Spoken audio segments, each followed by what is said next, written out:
And welcome. It is today in the W with your boy Flo. It is the afternoon of game 2 of the WNBA Finals. Hyped to be breaking this down with you guys here and sitting here with you this afternoon. Had to get this video out a little later because there were some lines that I was waiting for to drop. Wanted to include that in this video before I gave y'all all the info I got on this one. But you already know what to do. Please like the video, comment, and share. And we got to get right into it on what was a strong performance from the Aces in that fourth quarter of game 1. It was a 4-point game at the end of the third quarter with 12 seconds. Jackie comes downhill the other way after an Ionescu bucket. Jackie gets the contact, converts at the line, 3-point play, and the Aces finished that game on a 30-17 run. They win that game 99-82 in a game that was not indicative of the final score. I mean, the number one key that Sandy Brondello's got to be telling her squad is, slow this damn game down. Because the Liberty were the third slowest team in the WNBA playoffs. Aces were the third quickest, and they routinely were playing at the Aces speed. All season long, when the Liberty were successful against the Aces, what did they do? They dragged it out, forced the Aces in a half-court offense. We already know the Aces have great athletes. You get Chelsea Gray on the break, she's going to cook up any defense. Kelsey Plum got on the break. She had a great game 1, going on backdoor screens and adjusting because the Liberty were really doing a great job of limiting her on the three-point line. And Jackie Young.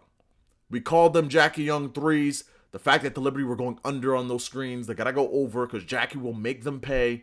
And she had some excellent looks on the elbow. She had the first one of the game go down. And when Jackie gets 1 or 2, she's liable to hit 4 or 5. That's what we saw. She hit 5 threes in game 1. So Liberty got to make some adjustments. I think they'll come through tonight. But let's look at the matchup in game 2. Biggest player I'm looking for to have a bounce-back performance today, it's Courtney Vandersloot, the point guard. It's my favorite play of the day. I'm taking everything Courtney Vandersloot today. Game 1, very reminiscent of their second-round series in the semifinals against the Connecticut Sun, where Courtney had a slow game 1, 27 minutes, 7 points, 7 assists, and the defense she saw in that game was very reminiscent of what Becky Hammon deployed in game 1 against her of the WNBA Finals. Everyone going under on screens, daring her to shoot time and time again.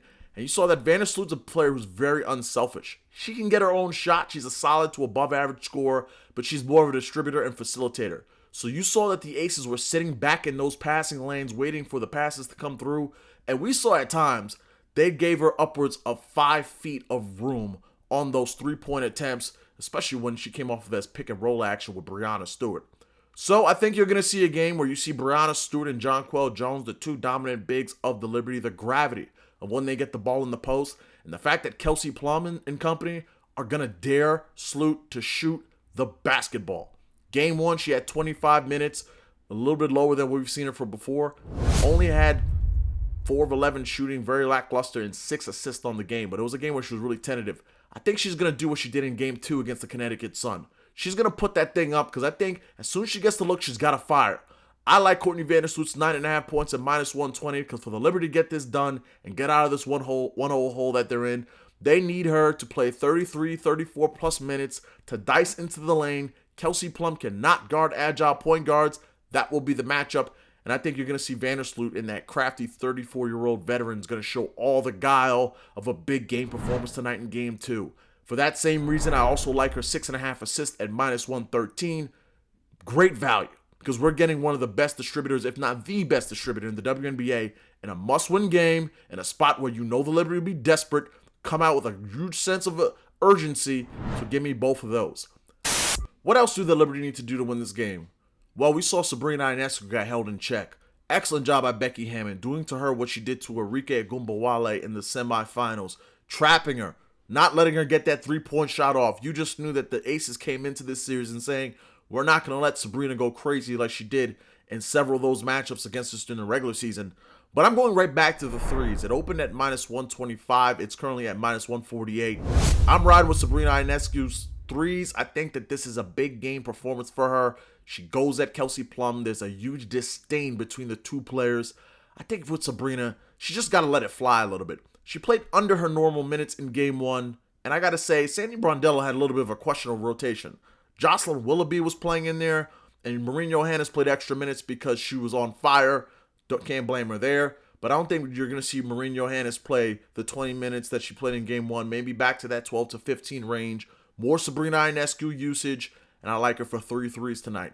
We're getting a discount on her threes. We're getting a discount on Vandersloot's assist in a must-win, the most important game of the season for the New York Liberty.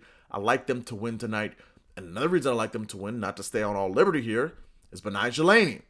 How many times have we said New York Liberty lose a game, Betnijah Laney steps up the next game? We saw that last series against the Sun. That's why I think it's great value. Her first quarter, 4 points at -110 on FanDuel. I'm on that as well. That's my fourth and final play of this game. The Liberty have to come out strong. I think you're going to see more of a dragged out pace in this one. But I do think Betnijah Laney is a player who will play the entire first quarter. You're going to see her get 3, 4, maybe even 5 shots. So for a player who routinely was getting 15, 16, 18 points for the Liberty over the course of the last 15 games, we need her to get 4. And that takes us to our long shots of the day. Our first long shots of the day is our first baskets. We didn't get it in game 1. Aces won the tip. And what do you know? A'ja Wilson got the first basket of the WNBA Finals. But I'm going back to what I've been reading all season long, which is Jonquel Jones, over the course of the last 2 years, tends to dominate the tip over the aces, especially over A'ja Wilson. So what we're doing here is we're going to go into the fact that the Liberty, over the course of the last month and a half, it feels like, have started their offense off with the ball in Betnijah Laney's hands. If you just go game by game, she has dictated the pace of the first possession of the game countless times for the Liberty. So I'm going to take her to score at a remarkable plus 1,000. I'm also going to sprinkle on Stu York, Brianna Stewart, plus 450. Because I think that they're going to run that 2-woman game once again. Laney will be in the lane. And let's get the shot. And let's start off the night with a bang. Our second long shot of the day, I'm going right back to Courtney Vandersloot. For all the same reasons, I love those 15 points at plus 420. It's a big game player against a team that cannot guard agile point guards, in a game where she will have the usage, she'll have the looks, and she will go back and look at that game tape and see full well what it was. The lane was open for drives, the three-point line, they were daring her to shoot, and it's just a matter of self-respect. You can't leave a player as prideful as Courtney Vandersloot out there with 33, 35 plus minutes and tell her, we're going to leave you open all day long. Beat us. We'll be seeing tonight. But that'll wrap it up for me here today at Today in the W. Please remember to like, comment, and share on the video. Thank you for riding with your boy. It's been a long season. Let's finish strong for everyone. Let's cash tonight and let's have some fun. Peace.